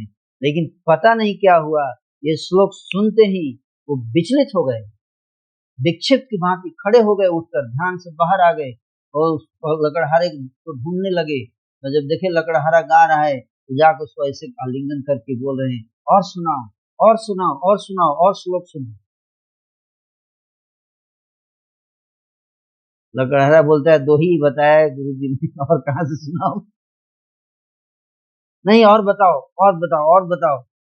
बोलते और कहाँ से बताऊं, आप बात ऐसे कर रहे हो, गुरु जी ने दो ही बताया है, बाकी कौन गुरु जी हैं। बोले चलिए आपको अगर इतना इच्छा है तो मिलाते हैं आपको अपने गुरु जी से। बाकी श्लोक उनके पास बहुत भंडार है, श्लोकों का भंडार है गुरु जी के पास, हमको तो दो सुनाया है। अच्छा चलो चलो चलो, वो आगे आगे ये पीछे पीछे आ रहे हैं। अरे रास्ता जाना पहचाना लग रहा है, अरे ये तो इधर ही तो हमारे पापा का घर है। आते बिल्कुल अपने घर के सामने आ, अरे ये तो मेरा घर है, पिताजी यहाँ रहते थे, यहीं से तो भागा था मैं। अरे तो इधर ही हमारे गुरु जी रहते, श्लोक का भंडार इधर ही। अंदर आए व्यास जी बैठे थे चुपचाप, लगा है वो ये देखिए सामने गुरु जी है, इनके पास बहुत भंडार है, 18,000 श्लोक इनके। सुखदेव जी आके हाथ जोड़े व्यास जी को, बोले व्यास जी बोले बैठ बैठ बेटा, भागने से काम नहीं चलेगा, इधर बैठ, तुम्हारे लिए 18,000 श्लोक मैंने लिखा है, ये भागवत है, चलो पढ़ो। और सुखदेव जी इतने प्रसन्न आनंद में भागवत के श्लोकों को, फिर व्यास जी ने भागवत सुनाया उनको पूरा, और उन्होंने पूरा आत्मसात कर लिया। सुखदेव जी ने, व्यास जी से ज्यादा अच्छे से भागवत को समझते हैं सुखदेव जी। सोचिए व्यास जी ने भागवत लिखा, लेकिन उसका वास्तविक रस जो है वो सुखदेव जी समझे।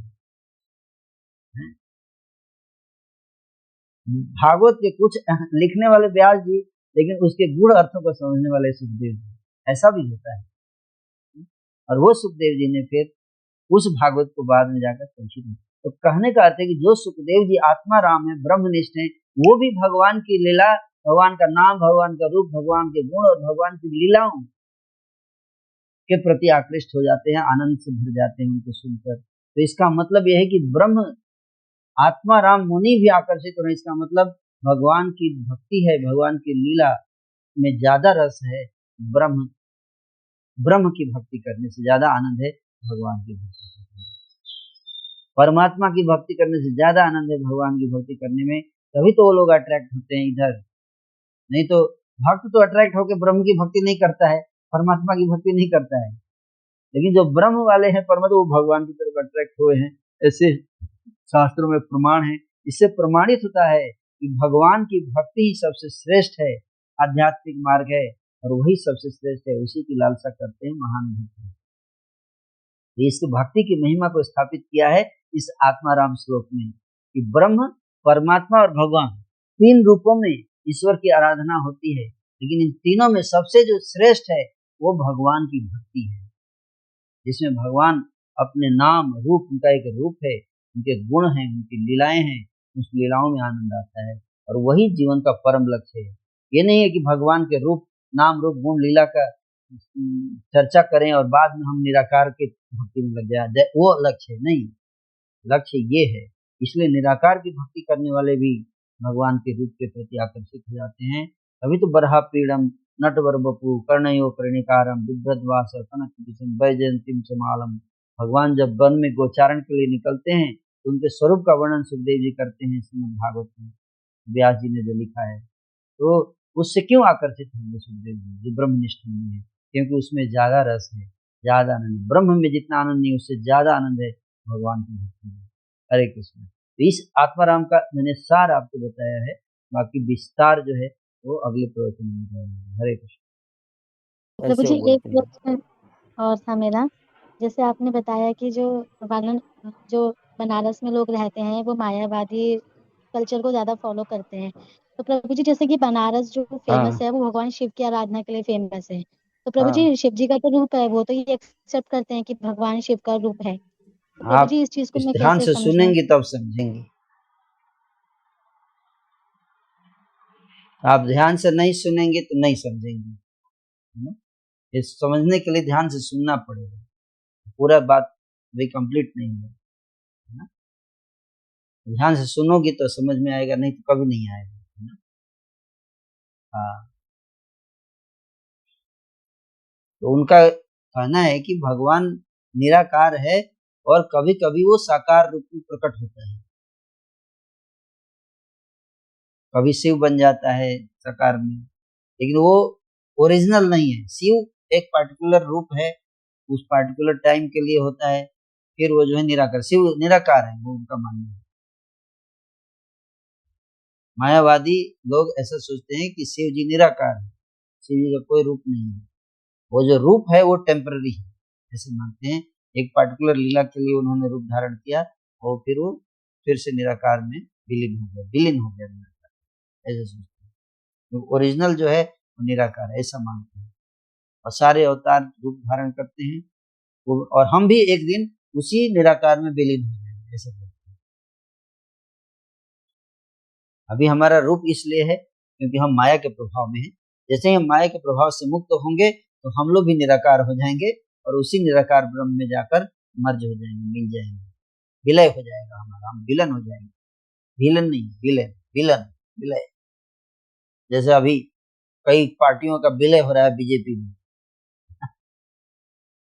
तो जब पार्टी बीजेपी में विलय हो गया तो वो अपना अस्तित्व खो बैठी, है कि नहीं? मायावादियों का ऐसा कहना है अभी हम माया के प्रभाव में हैं, इसलिए हम, हमारा आकार भी है, हमारा रूप रंग है। जब माया से मुक्त हो जाएंगे तो हम भी निराकार हो जाएंगे और उसी ब्रह्म में जाकर मिल जाएंगे और हम भी ब्रह्म हो जाएंगे, ऐसे कहना है। फिर परमात्मा क्या है? परमात्मा जो है वो सबके हृदय में जो भगवान विस्तार करके रहते हैं। जब तक जीव इस भौतिक संसार में रहता है तब तक भगवान अपना विस्तार करके सारे जीवों के हृदय में परमात्मा के रूप में रहते हैं। जिसको योगी लोग अपने हृदय में ध्यान करके रियलाइज करते हैं वो परमात्मा स्वरूप। लेकिन परमात्मा ब्रह्म का आप ध्यान नहीं कर सकते, क्योंकि ब्रह्म का कोई रूप ही नहीं है, तो ध्यान क्या करेंगे?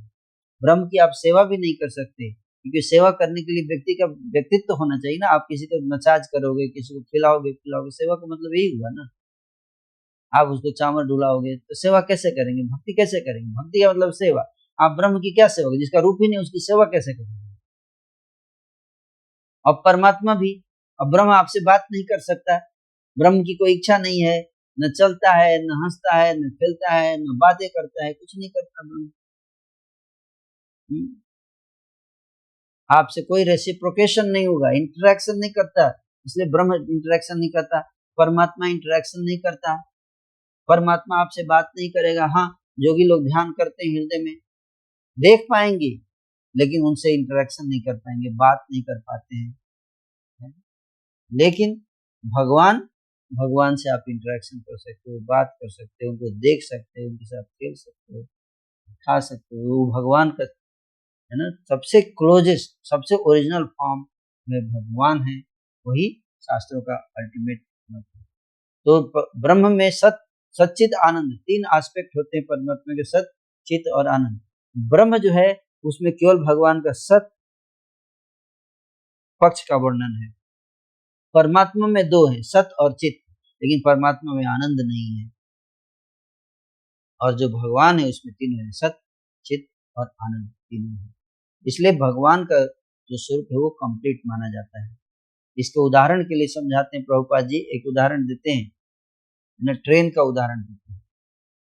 मान लीजिए आपने कभी ट्रेन नहीं देखा, किसी ने आपको आकर ट्रेन के बारे में बताया कि ट्रेन कैसी होती है?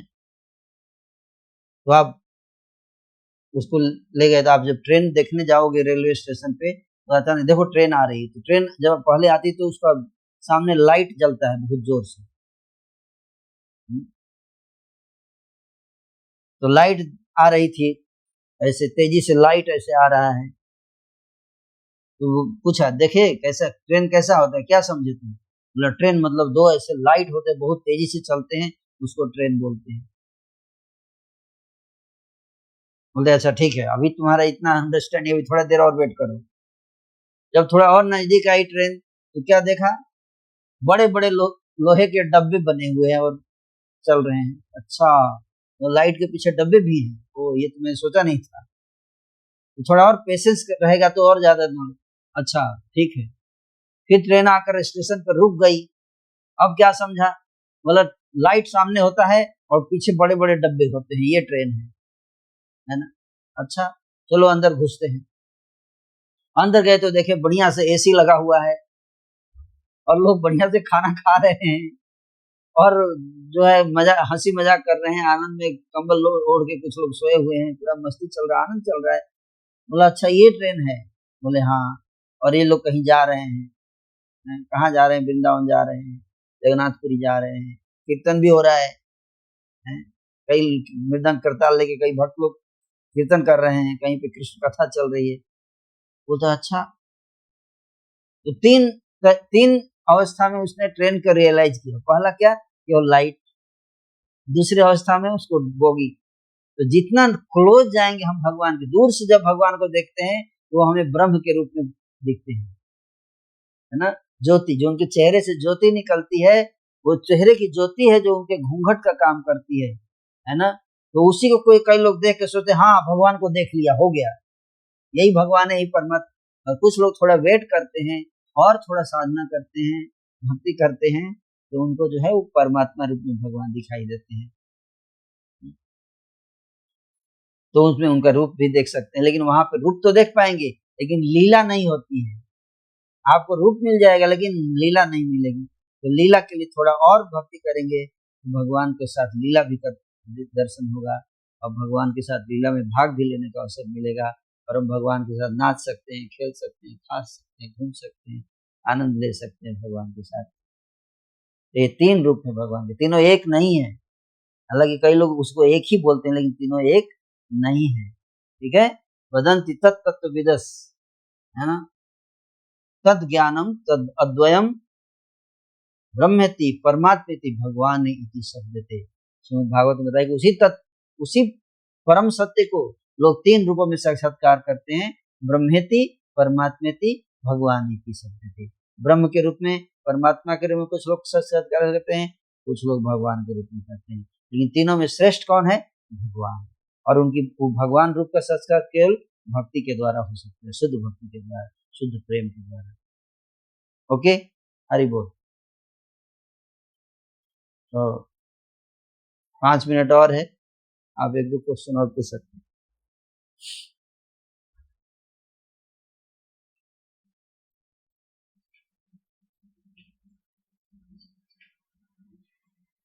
हम्म हम्म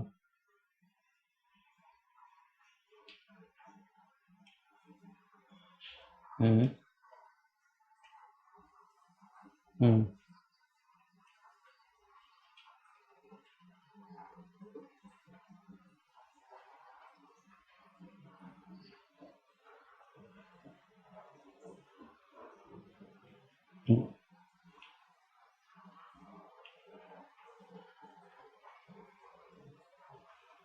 सेवा तो जो सेवक होगा वही सेवा करेगा ना। हमें सेवक बनना है, क्या फिर सेवा करनी है। सेवक भाव में स्थित होना है। अभी तो हम लोग सेवा करते हैं, हम प्रयास कर रहे हैं सेवा करने का, लेकिन वास्तविक सेवा शुरू होती है जब हम अपने स्वरूप में स्थित हो जाते हैं। तो अन्यथा रूपम स्वरूपेण व्यवस्थित। तो अभी हम लोग सेवा कर रहे हैं, कंडीशन स्टेज में सेवा कर रहे हैं, इसलिए बाधाएं आ रही हैं। नहीं तो भगवान की सेवा में कोई बाधा नहीं है।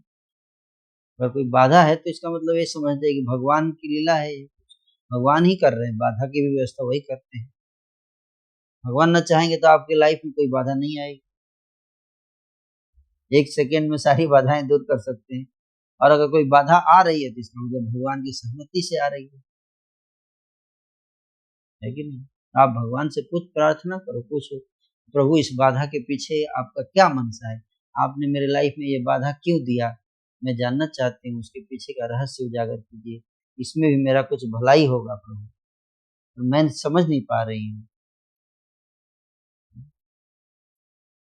तो कोई बाधा नहीं होता, भक्त जो भगवान का स्मरण करता है उसको कोई बाधा नहीं है। बाधा भी उसके लिए भलाई के लिए दिया जाता है भगवान जी को। कुछ भगवान हमको डेवलप कराना चाहते हैं हमारे अंदर, इसलिए उस तरह की सिचुएशन में हमको डालते हैं ताकि हम कोई गुण विकसित करें, हम उनको ज़्यादा स्मरण करें, हम उनको पर ज़्यादा निर्भर हों। हाँ, और हम जो है और सहनशील बने और विनम्र बने और निर्भर बने भगवान पर, और अधिक उनका स्मरण करें। विपदा संतता शाश्वत तत्र तत्र जगत गुरु। इसलिए कुंती महारानी कहती है, हे प्रभु मेरे जीवन में और विपत्ति है और बाधाएं हैं, क्योंकि जब बाधाएं आती हैं तो फिर आपका स्मरण होता है, और जब आपका स्मरण होता है तो फिर आप आते हैं। तो इसलिए भक्त जो है बाधाओं से वो एक अवसर देखता है, भगवान की कृपा देखता है। तत्तेनुकंपा सुस्मित क्षमाणु कुंजाने वात्म विपाकम विदभागपुरम विदधाम नमस्तु जीवे तेजो मुक्ति प्रदेश। वो भगवान की कृपा ही मानता है उन बाधाओं को, और सोचता है जैसे हर्डल्स होते हैं ना, आपने ये देखा होगा एक ओलंपिक में एक गेम होता है हर्डल। आप पता नहीं आप लोगों ने कभी खेला है कि नहीं खेला, उसमें पार्टिसिपेट किया है कि नहीं किया है। मैं एक बार किया था ना, हमारे इंजीनियरिंग कॉलेज में जब एथलेटिक्स चलता था तो मैं दौड़ा था, लाइफ में एक ही मेडल जीता था हर्डल में। हर्डल में तो इतने सारे हर्डल्स सामने रखे रहते हैं ना, और उसको आपको जंप करके पार करना होता है ना।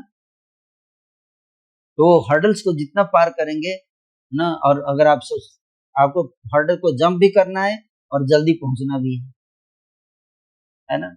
और एक सीधा रेस होता है जिसमें कोई हर्डल नहीं होता है ना। तो वो 8 किलोमीटर का होता है, 5 किलोमीटर, 8 किलोमीटर, 10 किलोमीटर दौड़ना है, और हर्डल वाला 200 मीटर का होगा, लेकिन हर्डल ज्यादा होगा, उसको जो क्रॉस कर गया तो आपको मेडल मिल जाएगा। तो भगवान जो अपने भक्तों की लाइफ में हर्डल डाल के उनको क्या करते हैं, उनको स्ट्रांग बनाते हैं, उनके अंदर क्वालिटी डेवलप कराते हैं, उनको मजबूत बनाते हैं, उनके अंदर विनम्रता लेकर आते हैं, उनके अंदर सहनशीलता डेवलप कराते हैं, उनके अंदर अहंकार खत्म कराते हैं, अम्मानी न सम्मान देने की क्वालिटी डेवलप कराना चाहते हैं। लेकिन भक्त लोग जो है वो सब ना करके है ना फंस जाते हैं किसमें, ईगो क्लैश में, लड़ाई झगड़ा में फंस जाते हैं हम लोग, कंप्लेन में, इसमें चले जाते हैं। तो भगवान से जब प्रार्थना है, प्रभु आपकी क्या इच्छा है, आप क्या चाहते हो इस माध्यम से ना, मेरे बताइए। गुरु वैष्णवों के शरण में जाएंगे तो हमको बताते हैं ना, गुरु के माध्यम से कृष्ण कुछ बताएंगे, कुछ शास्त्रों के माध्यम से, कुछ प्रवचन के माध्यम से, तो कुछ स्वयं जब प्रार्थना करेंगे आप देखो धीरे धीरे भगवान आपको बताएंगे, ना अंदर से भी बैठे हैं परमात्मा रूप में, तो वो हमें मार्गदर्शन प्रदान करते हैं। ये हर्डल्स हमने ही दिए हैं तुम्हारे लाइफ में, तुमको और सहनशील बनाने के लिए और विनम्र बनाने के लिए। ठीक है, इज दैट ओके? ओके, एक मिनट और है।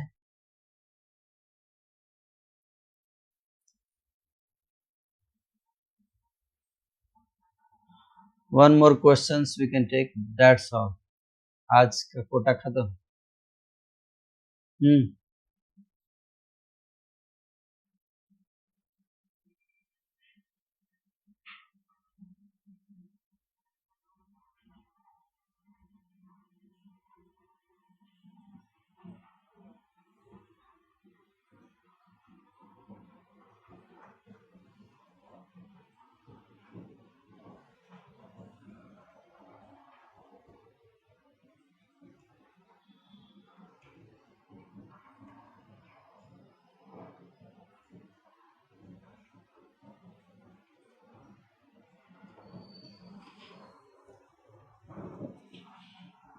इसलिए कुछ चीज समझ में नहीं आएगा तो उसको श्रद्धा से सुनना है। ओके, क्योंकि अब फिर उसको समझाऊंगा तो 2 घंटे और लगेगा है, और फिर आप सो नहीं पाओगे आज, और ना मैं सो पाऊंगा। तो पूरा ब्रह्मांड का आपको स्ट्रक्चर सब बताना पड़ेगा, है ना, कहाँ पे पृथ्वी है, कहाँ पे 14 लोक हैं, है ना, कहाँ गर्भोदक समुद्र है, कहाँ क्षीर सागर है ना, सब डिटेल में बताना पड़ेगा। ठीक है, हाँ।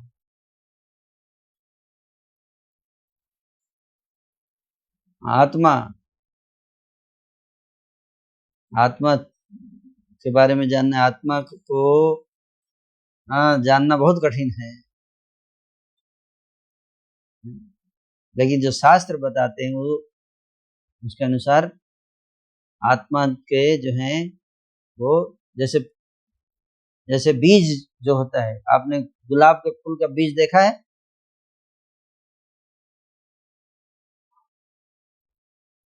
वो निराकार होता है या साकार?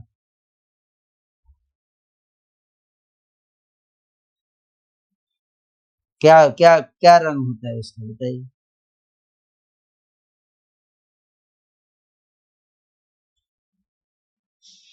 देखने में देखने में कितना खूबसूरत लगता है।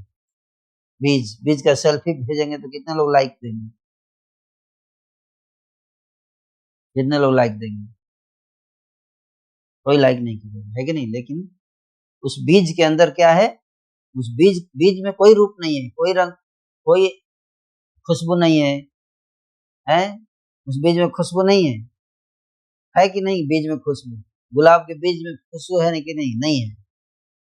लेकिन जब वही गुलाब को जब आप पेड़ में जमीन में लगा दोगे उस बीज को, थोड़ी देर के बाद उससे एक रूप प्रकट होता है।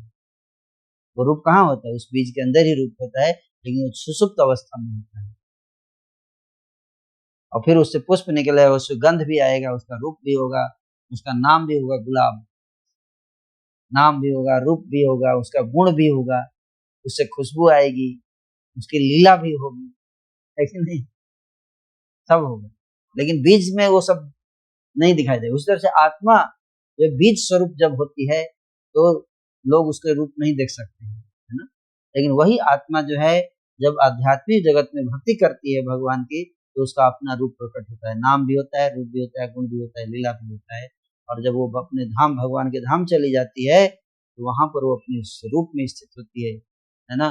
कोई कोई रूप होता है उसका, जैसे गोलोक धाम में या तो उसका कोई गोपी का रूप होगा, या कोई ग्वाल बाल का रूप होगा, या वह कोई गाय का रूप होगा, या वृक्ष का रूप होगा, या लता का रूप होगा। इस तरह से आत्मा का स्वरूप होता है। ओके, हरि बोल। Thank you so much, let's stop today.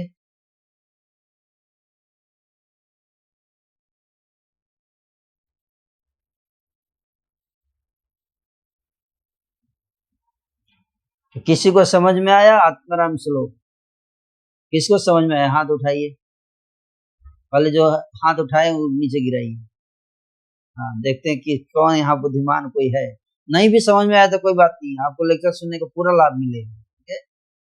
लेकिन फिर भी मैं देखता हूँ कोई समझ पाया है। ओके, रोहिणी तनय प्रभु, रोहिणी तनय प्रभु बताइए आप क्या समझे आत्माराम श्लोक? 1-2 सेंटेंस में बताइए, ज्यादा लंबा मत खींचिएगा, नहीं तो 1 घंटे और लग जाएगा। हाँ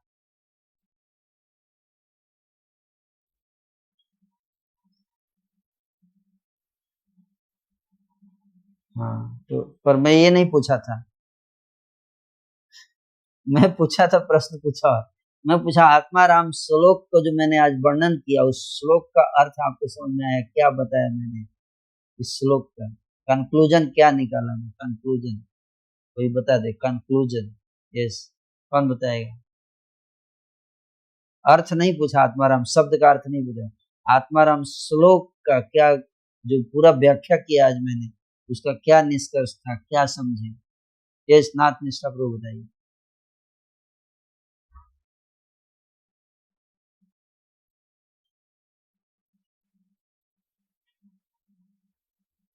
नहीं, मैं तो ये तो आप अर्थ बता रहे हैं, ये अर्थ बता रहे हैं। अब जो उन्होंने बताया वही आप भी बता रहे हैं। मैं पूछ रहा हूँ आत्माराम श्लोक का व्याख्या जो मैंने किया पूरा आज, इसलिए सुनते बहुत लोग लेकिन समझते नहीं है लोग, है ना। एक बार में नहीं, बार बार सुनिए, अच्छे से सुनिए, तब समझ में आएगा। ओके, सदा हरि प्रभु, आप बताइए।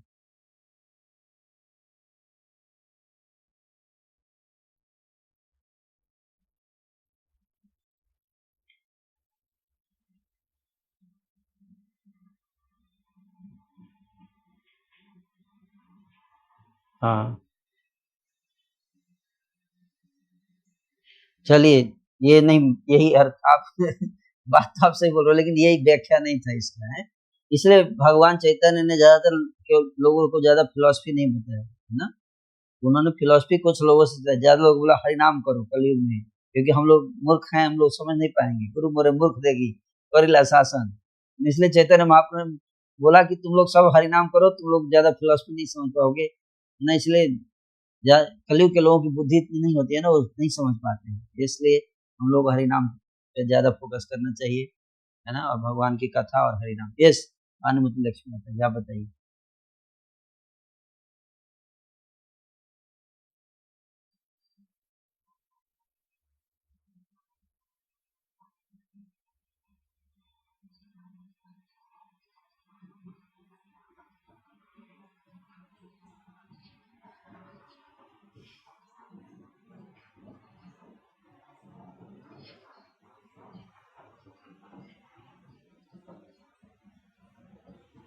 हाँ,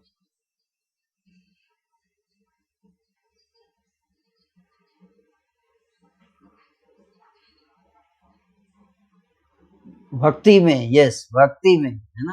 तो भक्ति सर्वश्रेष्ठ है, जो एक भक्त ने अभी लिखा है कमेंट में, क्या कि भक्ति सर्वश्रेष्ठ है ना। और इसलिए भक्ति ही करना चाहिए हमें, बाकी चीजों में फंसना नहीं चाहिए, है ना? क्योंकि आत्माराम जो है, जो आत्माराम है, ब्रह्मनिष्ठ है, वो भी भक्ति से आकर्षित है। भक्ति से ज्यादा श्रेष्ठ है, इसलिए हमें भक्ति करना चाहिए। ये आत्माराम श्लोक है। कई मायावादी बोलते हैं ना कि हमें ब्रह्म की उपासना करनी चाहिए, निराकार ब्रह्म की उपासना करनी चाहिए। तो इससे इस श्लोक में ये बताया गया कि देखो, जो निराकार ब्रह्म की उपासना करता था, वो भी जब भक्ति के बारे में सुना, भगवान के गुणों के बारे में सुना, उनकी लीलाओं के बारे में सुना, तो निराकार ब्रह्म को लात मार के आगे भगवान की भक्ति करने लगा। इसका मतलब ये ज्यादा श्रेष्ठ है। This is the conclusion. फिर से एक बार बता रहा। यस, आपने और कुछ बताना चाह रही हैं?